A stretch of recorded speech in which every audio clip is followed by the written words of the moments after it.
Hello again, everybody. This is Steve Grizzetti, co-founder of MoviePix.com and author of the MoviePix.com Guide to Adobe Photoshop Elements. And here we are in Photoshop Elements in advanced mode, looking at some of the great tools that are available in the program for touching up and enhancing photos. And in fact, in this session, that's where we're going to spend our time, is in Enhance, or under the Enhance menu at the top of the screen. Now we've got a nice photo of a man here. A little bit, the lighting may be off just a little bit. We kind of lose the details in his black shirt. But there are a number of features underneath the Enhance menu for fixing this photo. By the way, before I get there, you notice my photos are floating. That's an option you have. If you go down here to Layout at the bottom of the program, you'll see you have options here for arranging your photos in a dock in different shapes, or you can set them to all floating. I like them floating. I can do a lot more with them floating, dragging from photo to photo and those sorts of things. It's just my preferred way to work, but it's entirely up to you. Anyway, we've got this man. We want to enhance the photo a little bit.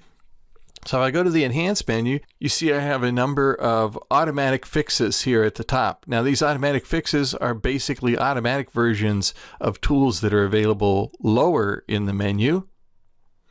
But we could try an Auto Smart Fix. Now an Auto Smart Fix is basically concerned with color tone. It's basically concerned with brightness and contrast for the most part. But let's try this on this man. And we see there has been a change. Here's before, Control Z. Or Command Z to undo it. And here's after. You notice that it lowered the contrast a little bit, so we get some of the finer details in the picture. We also can enhance the picture to match his skin tone by going to the Enhance menu, and under Color at the very bottom is Adjust Color for Skin Tone. And if I select that, I can use this sampler here to click on his face, and the program will make some slight adjustments here so that his face looks much more natural. His skin tones look much more natural. By the way, whenever you're making an adjustment here in Enhancements, you may notice that the menus that pop up have a little button here called Preview, a little checkbox called Preview. Preview is great because it will show you what the results are going to be before you click the OK button. So I can see before by unchecking Preview, and I can see after. The adjustments it made are very, very minor, but they're enough to make his skin tone look a little more natural. So I'll click OK on that. Finally, under Enhancements, we can go to, say, for instance, Auto Sharpen, and it will sharpen the picture too. So we haven't made a lot of drastic adjustments to this picture, but enough to really enhance and bring out the best in this photo. Again, our goal is to take good photos and make them look great. I'm going to close that picture.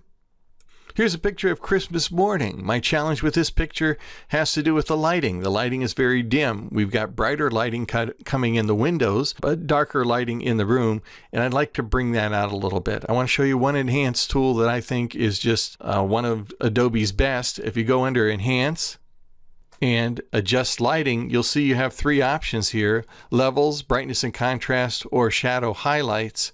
Shadow highlights will help bring things out that are lost in the shadows. So for instance, if you got a bird flying through the sky and you take a picture and either the sky is too bright or the bird is too dark, shadow highlights will adjust the contrast to make all things sort of at the same level and make them much more visible, and you don't lose the details in the shadows so much. So watch this. I'm going to select shadow highlights. Look at how much that brightens up that room. Again, preview turned off.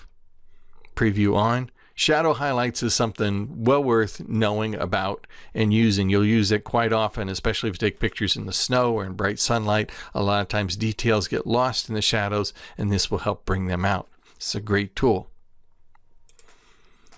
Finally, my last picture here, not a bad picture. It's a snapshot, right?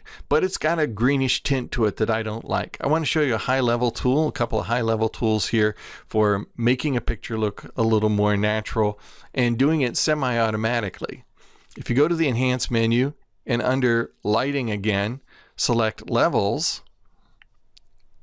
Now, Levels is designed primarily to adjust the levels of red, green, and blue, but watch what happens. Here's a cool automatic feature built into it. In fact, Adobe found out that people were doing this, and they even added an auto button to it that does this kind of automatically. But I want to show you how to do it manually.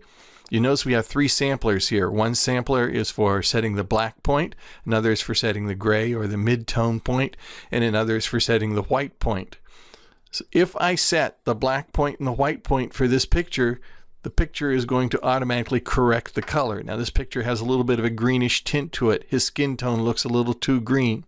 Let's see what happens when we do this. I'm going to select set black point first, and I'm going to sample the blackest point in the picture, which is probably in this man's shirt.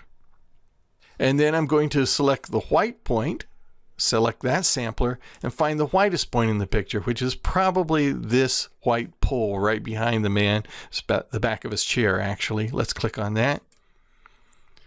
And look at the shift that it's made in the color and the lighting. I mean, his skin looks much more natural. Let's turn off preview. There's before, there's after. Again, subtle distinctions, but enough to really make a good picture look really much better, or not necessarily great in this case, but certainly much more natural.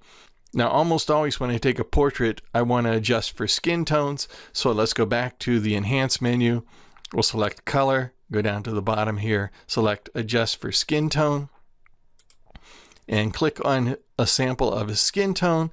Again, the shift is subtle, but here it is before, here it is after. We lost some of the bluishness, and now we have a much more rich golden skin tone. So coming from where we were to where we are, under the Enhance menu, we found a number of tools here for making good pictures look great. If you're just touching up your pictures, if you're just trying to get your pictures to look really good, this is probably where most of the tools you're going to use will be. Now, I hope you come back for part 3 of our 8-part series on basic training here for Adobe Photoshop Elements. I'm Steve Grissetti. Hope to see you in part 3.